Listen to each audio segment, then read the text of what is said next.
For antiwar.com and Chaos Radio 95.9 in Austin, Texas, I'm Scott Horton. This is Anti-War Radio.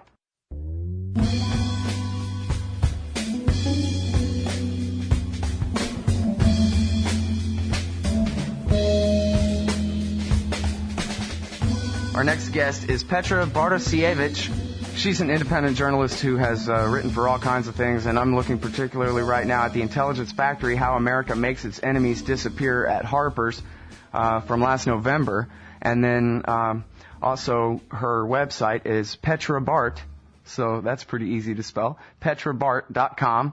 And she has been covering for all different websites all over the interwebs there the trial of a woman named Aafia Siddiqui. Very interesting case. Welcome back to the show, Petra. How are you doing? Hey, good. Thanks for having me. All right. So who's Aafia Siddiqui? And actually, how do you say her name? Well, you did mangle her name a little bit. It's Aafia Siddiqui, but you're very close. Okay. Oh, I missed the I there. I'm sorry. It's Harper's font's fault, not mine. Well, Aafia Siddiqui is a woman who has just she's a woman who was one of the sort of more wanted women connected with the war on terrorism. She disappeared in Pakistan in 2003, and she was missing for 5 years. And human rights groups believed that she was a ghost detainee, that she was sort of disappeared either by Pakistani intelligence or in sort of concert with U.S. intelligence. And she was sort of named as a potential al-Qaeda operative, but sort of nothing ever really came of those charges. But she resurfaced in 2008 in Afghanistan, and after she was picked up, she was a team of U.S. soldiers and FBI agents came to interview her. And when they came to this police station where she was being held, she supposedly picked up a unsecured weapon from one of the soldiers and opened fire on them. And so she was brought to the United States, and she just went on trial for that shooting incident and was convicted earlier this month in that case. And so she is now facing a life sentence. Though she was not ever charged with any crimes of terrorism, she will probably be going away for a long time. Well, now here's another riddle for the people trying to figure out a rhyme or reason as to who gets a trial and who gets renditioned and what. I guess she's got both here. She was held in secret apparently for how long? Well, nobody knows the answer to that question, and there's not been any sort of solid proof that she was ever in secret detention, but she says that she was secretly detained. And, you know, I reported on this case for a long time, and it seems difficult to imagine that given the level of interest in her when she disappeared, that nobody knew anything about her for 5 entire years. She was also the mother of 3 very young children, and that would have certainly made her more conspicuous. And also the Pakistani intelligence are very, very good at what they do. So I find it difficult to believe that she was never in custody, though perhaps she was not in custody the entire time. But she's not like on the list of names of people. Well, I guess all they released about Bagram was people currently held there, right? So did she say she was at Bagram or somewhere else, or do you know? I don't think she's ever definitively said where she was. I think there's been all sorts of rumors that she was in Bagram or other places, but there's not really been any kind of confirmed report of that. There was a confirmed report that there was a woman being held at Bagram, and, you know, over the course of my reporting, I've seen a lot of documentation that, you know, women are picked up in Pakistan and children in some cases, but there's no confirmation where she was or wasn't at that time. Okay, and then, so she was picked up in Afghanistan, right? She was. And then brought to New York? She was, yes. She was brought to the U.S. to stand trial. And, you know, when this case unfolded in the courtroom, the jurors were told that the reason that she was charged in the U.S. was because she had allegedly opened fire on these, you know, U.S. government employees. I see. And now, I'm sorry, because I really have not had... I really have not put aside the time I should have to investigate this story as well as I should have before this interview here. But it does kind of emerge that there's sort of their narrative and ours, so to speak. You know, their story of what happened sounds to me like some scene out of a movie or whatever, as compared to her story of what happened, which is that she stood up and then somebody shot her, which, seemed much more realistic. Well, the whole thing seems like kind of a weird Hollywood script. It's really hard to know exactly what happened. I don't think that we heard the full story in this trial, and, there was some truth, I'm sure, being spoken, but it's, this is, it's a war zone, and the people who were in that room were soldiers, and they were certainly trained to shoot at anyone that they would perceive to be a threat. And I think they certainly, what I gathered was that it's pretty clear that they perceived her to be a threat. Why that is my guess is that she just flat out surprised them. She was in this, to sort of set the scene of what happened there is, she was in this Afghan police station, and she was being held in a very small room that was divided by a kind of curtain that was sort of like hanging on a string between the room, in the middle of the room. And the U.S. team was brought into this room thinking they didn't expect her to be there. They were looking for her and thought they were going to be able to question her.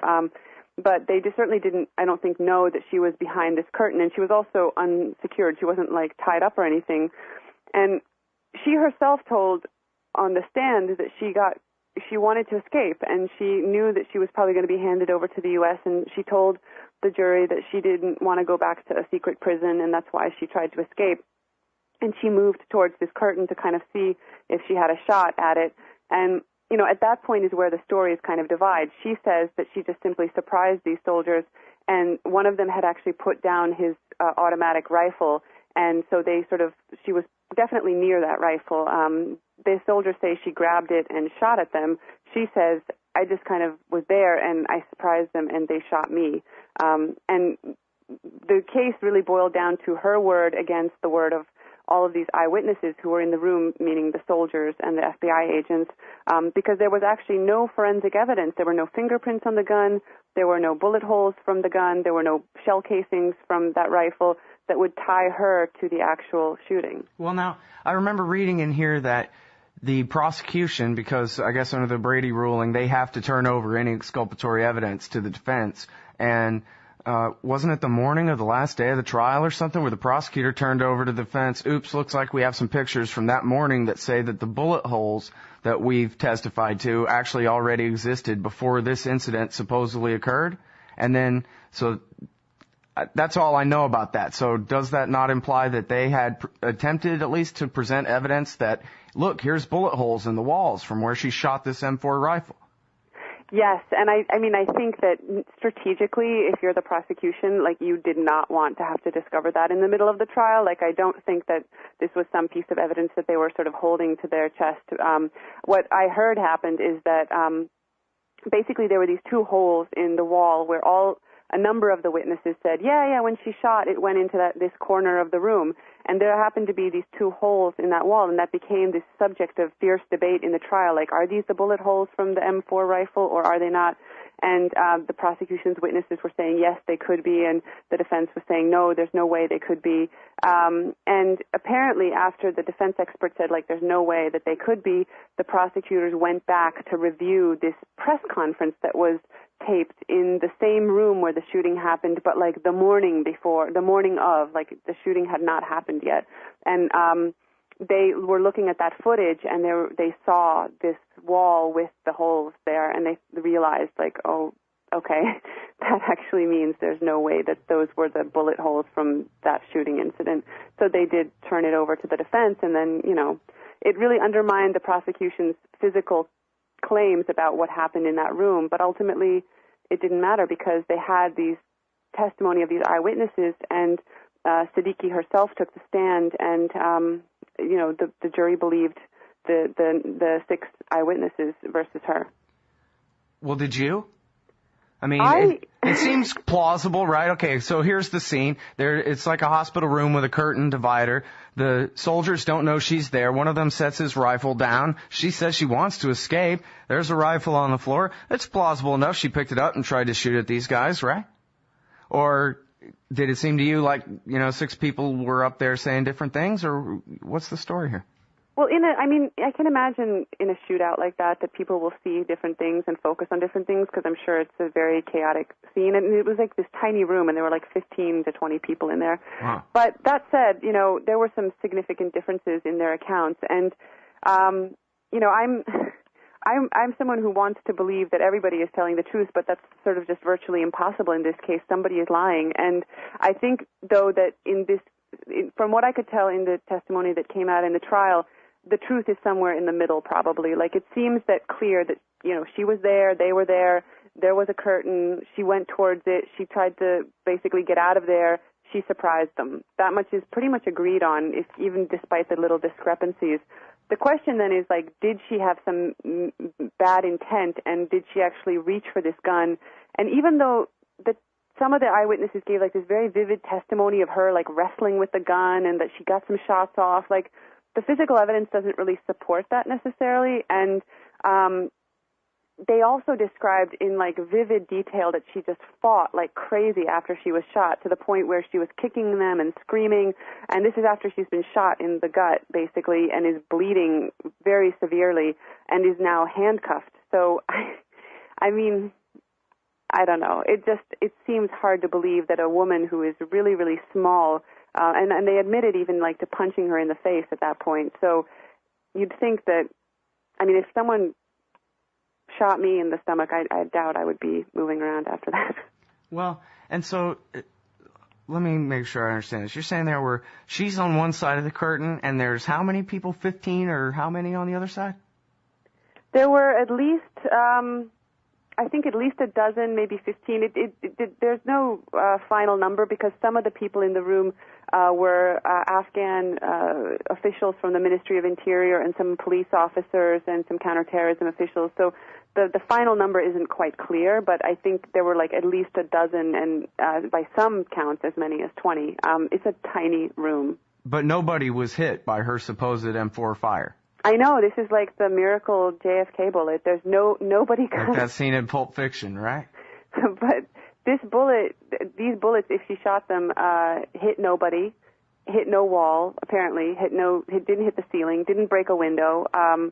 The prosecution kind of had the theory that perhaps they hit some piece of furniture that was removed later from the room, but I don't know. That's a hard one to imagine. Wow. Well, I don't know.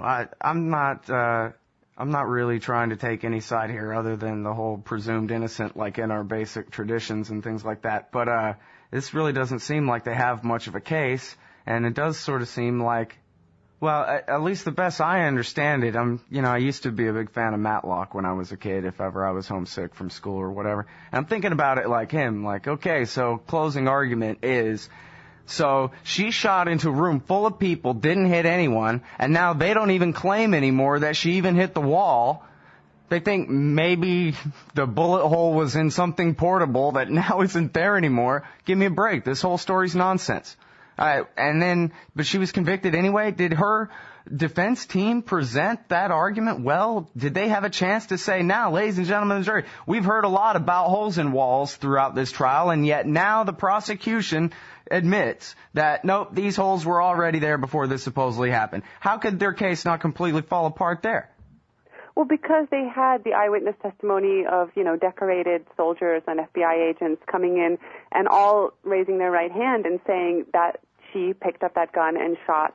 And that's, it is very powerful to sit in a courtroom and listen to person after person saying that. And in the closing arguments, the prosecutors made a very sort of strong case saying, like, well, you would have to believe that all these people are lying.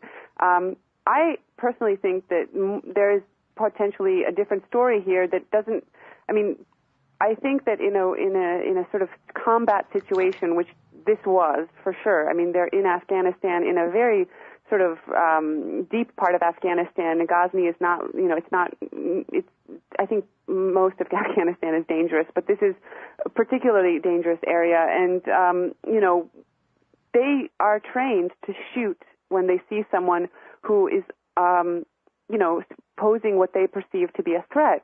Now, if it turns out later that this person was unarmed and a woman, that doesn't really look very good. And certainly if one of your soldiers has put down his weapon in the room, that doesn't look very good either.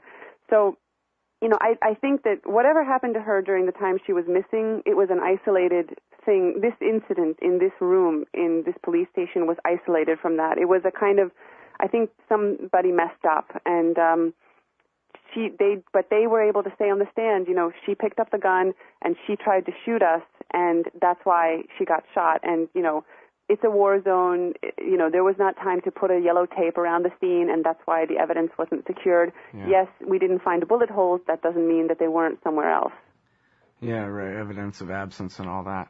Well, it would be pretty hard to mistake whether she pulled the trigger and bullets came out of that thing or not, right? M4, that's, some kind of pretty high-powered rifle that I'm pretty sure makes a really loud bang when you fire it and stuff. So, she either shot it or she didn't. There couldn't be, just mistaken accounts of that when we're talking about a bunch of people in a room, No, you would think that there couldn't, but even there was a chief warrant officer who put down his gun, and it was his gun that was sort of the question of did she shoot or didn't she?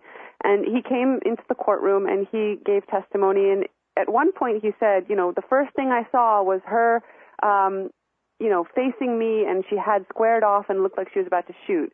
And then later in his testimony he said, the first thing I saw when I saw her was she was reaching for the gun, and I decided to let her go for it so that I could, pull out my revolver and get her first, sort of like who draws first kind of situation. I don't know how you explain that away, but there's an inconsistency right in that sort of statement. So, whatever you're going to make of that, but not everybody claimed that they saw her shoot. Some people saw, everybody basically, once they heard shots fired, they ran, and they ran out of the room, and then they kind of all came back in. And by the time they came back in, she'd been shot. So there were only, I think, 3 people that actually said that they saw her holding the weapon, saw her face, her whole body, and saw her holding the weapon and trying to shoot it when it came down to it. Huh. And that was the U.S. soldiers and translator. I guess maybe my problem is my bias. I'm just so anti-prosecutor that I figure it's not really, if I was on the jury, it wouldn't be about the witnesses. It would be the prosecution on trial for whether they prove their case or not, beyond a reasonable doubt or not. It's not really a question of whether a guilty person goes free. It's a question of whether the prosecution passes their test or whether they fail it. And it sounds to me here like the 12 jurors were willing to just go along with what was expected of them, which is, I guess, what most groups of 12 Americans will do in any given situation. Well, that's not necessarily true. I mean, sometimes juries bring out surprising verdicts all the time, but I think that one thing that sort of tipped the balance against her was that there was this ruling on the eve of trial to bring in a series of documents that she was supposedly found with in Ghazni, which had all sorts of bizarrely incriminating statements, pictures of guns and landmarks in New York City and mention of mass casualty attacks. And one thing I found sort of troubling in this trial is that we saw excerpts of those documents in the courtroom, but the judge then sort of sealed them up and made them impossible for the public to view in whole. And so we just sort of saw these decontextualized things. But they were kind of crazy, and they didn't seem like the work of some senior operative, but they seemed like very suspicious. And it's really, she was not able on the stand to explain why she had them, and she kept referring to secret prisons and things like that, but there was never really an opportunity to kind of flesh that out and get any real answers. And I think the jurors must have been very confused by that because they certainly weren't aware of any of the suspicions that human rights groups have had about her past. And the defense, for their part, she didn't trust her defense team. She wasn't really speaking to them, and they did not want her to take the stand, and she did it anyway against sort of their advice. And I think that they also didn't have the ammunition to fight these kinds of this battle because they don't have evidence that she was in the secret prison, so they weren't able to sort of develop that. And they sort of, in a way, they really tried to avoid dealing with the documents, but the documents were there and they colored the entire proceedings. So I guess when the documents were introduced as evidence, were they introduced by a witness where the defense, chose not to cross-examine, or how did that work? Well, they were found on her in Ghazni. She was initially arrested by the Afghans, and so the prosecutors brought in a number of people who worked at this forward operating base in Ghazni, military people who sort of said, the governor of Ghazni brought me these documents, and then I took them to this room where we started to analyze them. But, the chain of custody that we heard about started once the U.S. already had these documents. And it all kind of it really matters in this case, like what happened to her before she was found in Ghazni. I think that makes all the difference in the world. If she was someone who was on the run for 5 years, then that tells you one story. If she was someone who was actually detained for some period of time and maybe was mentally unstable, that suggests something very different, and we never really got a chance to figure that out, and I just don't think the defense had that information. So, they couldn't really bring it out. And I strategically, I'm not a lawyer, so I can't really sort of say what's the best